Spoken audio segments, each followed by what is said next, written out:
Assalamu alaikum. Today we are going to study what is chemical bond and how bond is formed.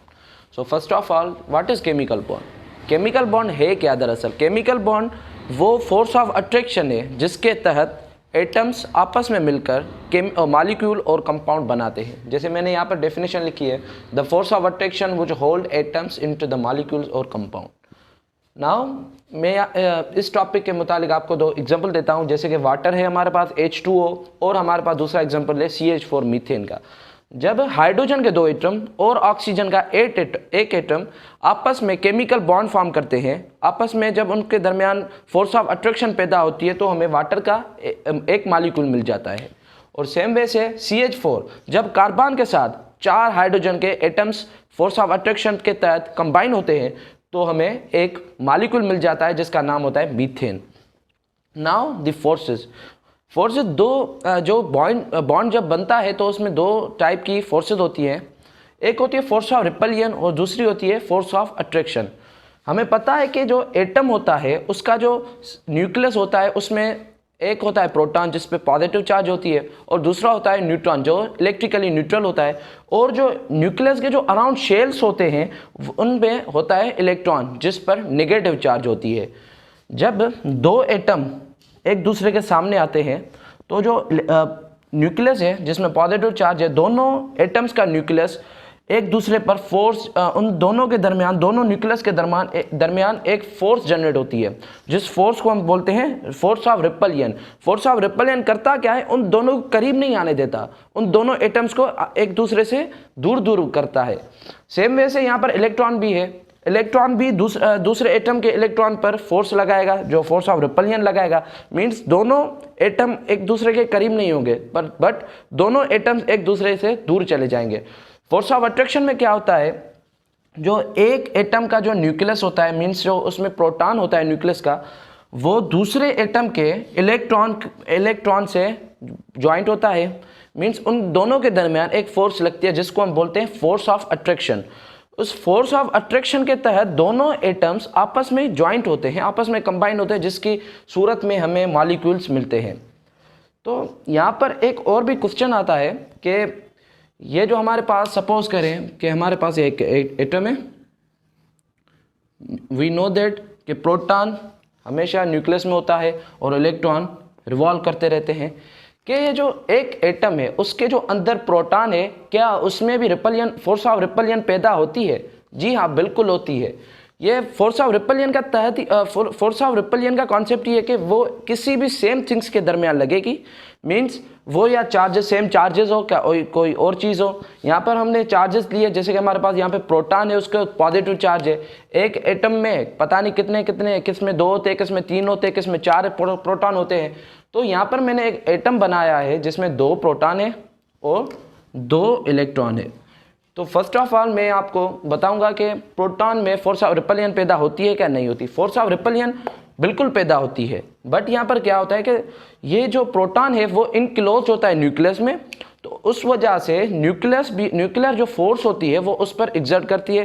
जो strength होती है nuclear force की वो ज़्यादा होती है जो इन दोनों प्रोटॉन्स के दरमियान जो फोर्स ऑफ रिपल्शन होती है। अगर जब फोर्स ऑफ रिपल्शन ज़्यादा हो जाती है फोर्स ऑफ न्यूक्लियर फोर्स से, तो क्या होता है कि ये जो एटम है उनमें क्या होता है कि वो रेजेस इमिट होते हैं, जो प्रोटॉन ही होते हैं, पॉजिटिव रेजेस इमिट होते हैं, जिसको हम कहते हैं radio active element. Radio active element में जो रेजेस निकलते हैं उनको हम बोलते हैं अल्फा, बीटा और गामा। आई होप आपको ये प्रोटॉन वाला फोर्स ऑफ रिपल्शन वाला कॉन्सेप्ट सही तरीके से क्लियर हो गया होगा। और अब हम आते हैं इलेक्ट्रॉन पर।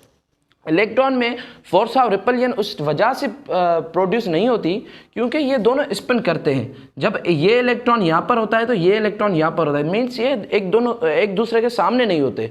मीन्स ये जो मूव करते रहते हैं, कंटिन्यूसली ये मूव करते रहते हैं, तो उस वजह से ये दोनों स्पिन कर रहे हैं। ये एक दूसरे के सामने अगर है नहीं, एक दूसरे के करीब ही नहीं है, तो इन दोनों के दरमियान फोर्स ऑफ रिपल्शन लगेगा ही नहीं। So now we are going to study formation of bond. जो फॉर्मेशन ऑफ बॉन्ड होती है वो टोटली डिपेंडेंट होती है वैलेंसी पर। सो नाउ वैलेंसी क्या है? Valency is outermost shell,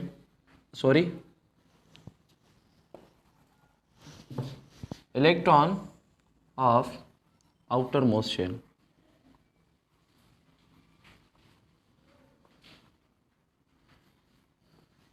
जितने भी इलेक्ट्रॉन मौजूद होते हैं किसी भी एटम के आउटर मोस्ट शेल में, तो हम उसको वैलेंसी बोलते हैं उस एटम की।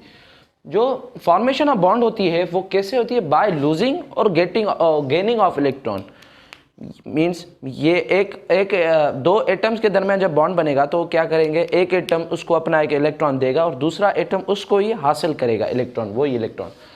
एक होता है टर्म ऑक्टेट और दूसरा होता है ड्यूप्लेट। ऑक्टेट क्या होता है कि कोई भी बॉन्ड बने जिसमें क्या हो कि बॉन्ड का जो एटम हो, दोनों एटम या तीन जितने भी एटम्स हो बॉन्ड में, वो पजेस करे 8 electron in their outermost valence shell.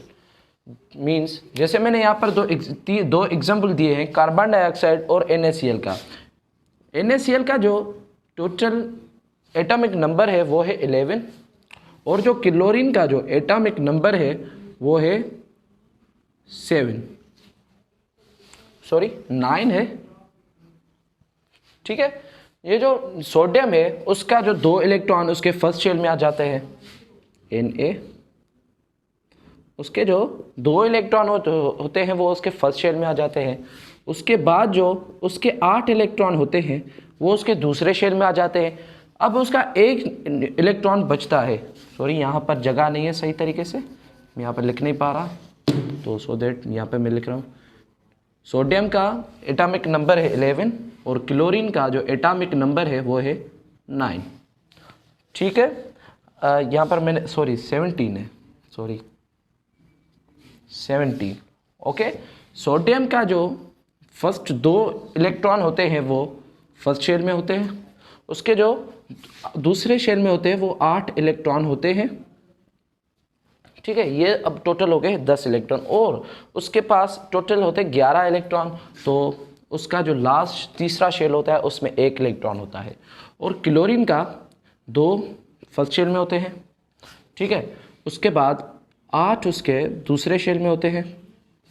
ये 2 कितने 10 इसके टोटल हो गए 2 शेल्स में, और जो उसके दूसरे 7 होते हैं वो उसके तीसरे शेल में होते हैं। अब इस जो क्लोरीन का एटम है उसको नीड होती है 1 इलेक्ट्रॉन की कि वो अपना आउटर मोस्ट शेल कंप्लीट करे और वो अपने आप को स्टेबल कंडीशन में लेके आए। तो वो क्या करता है कि सोडियम के साथ बॉन्ड बना देता है, क्लोरीन सोडियम के साथ बॉन्ड बना देता है। तो ये क्या होता है, ये जो उसका सोडियम का 1 इलेक्ट्रॉन यहाँ पर जो पड़ा था वो आके यहाँ पर इसके साथ बॉन्ड बना देगा। अब जो इसका जो लास्ट शेल है वो भी 8 इलेक्ट्रॉन पजेस कर रहा है। अब इसके पास जो 3 शेल थे, तीसरे शेल में कितने इलेक्ट्रॉन थे, वो था 1 इलेक्ट्रॉन। अब उसको अपना आउटर मोस्ट मीन्स तीसरा जो शेल था उसको कंप्लीट करने के लिए चाहिए थे उसको 7 इलेक्ट्रॉन। तो वो कोई भी ऐसा एटम नहीं है जो 7 इलेक्ट्रॉन अपने डोनेट नहीं लूज़ करे, जो वो गेन कर सके। तो इस वजह से सोडियम ने अपना 1 इलेक्ट्रॉन लूज़ किया कि वो अपनी स्टेबल कंडीशन स्टेबल या नोबल कंडीशन में वो आ जाएगा। तो ये जो सोडियम है उसके ऊपर आई पॉजिटिव चार्ज, एंड जो क्लोरीन है वो उसके ऊपर आई नेगेटिव चार्ज। क्यों आई चार्ज वो अब हमारा टॉपिक है, वो है आयन, और आयन से हमारा टॉपिक है, बट उससे पहले हम डुप्लेट पढ़ ले। डुप्लेट क्या बोलता है, ये सेम है, कोई भी ऐसा केमिकल बॉन्ड बने जिसमें जो जितने भी एटम्स हो उनका जो आउटर मोस्ट शेल है उनमें सिर्फ और सिर्फ 2 इलेक्ट्रॉन हो। जैसे हमारे पास एक है हाइड्रोजन गैस H2 और दूसरा हमारे पास है हीलियम। हाइड्रोजन के पास भी 1 इलेक्ट्रॉन होता है, एक हाइड्रोजन के पास 1 इलेक्ट्रॉन, दूसरे हाइड्रोजन के पास 1 इलेक्ट्रॉन। तो उनको जो अपना बॉन्ड कंप्लीट करने के लिए कितने इलेक्ट्रॉन की दरकार होती है, दोनों को 1-1 ही होती है, तो वो आपस में म्यूचुअल शेयरिंग कर देते हैं। तो उस वजह में इसके जवाब में ये H2O बन जाती है। ठीक है। और हीलियम एक नोबल गैस है, नोबल 8A जो ग्रुप है वो नोबल ग्रुप होता है, वो नोबल गैसेज होती है जिसको कोई भी लॉस और गेन इलेक्ट्रॉन करने की ज़रूरत नहीं होती। अभी हमारे पास टॉपिक है आयन। आयन होती क्या है, आयन दरअसल होती है क्या, चार्ज। जैसे यहाँ पर Na पर पॉजिटिव आई और क्लोरीन पर निगेटिव आई या KCl। ठीक है।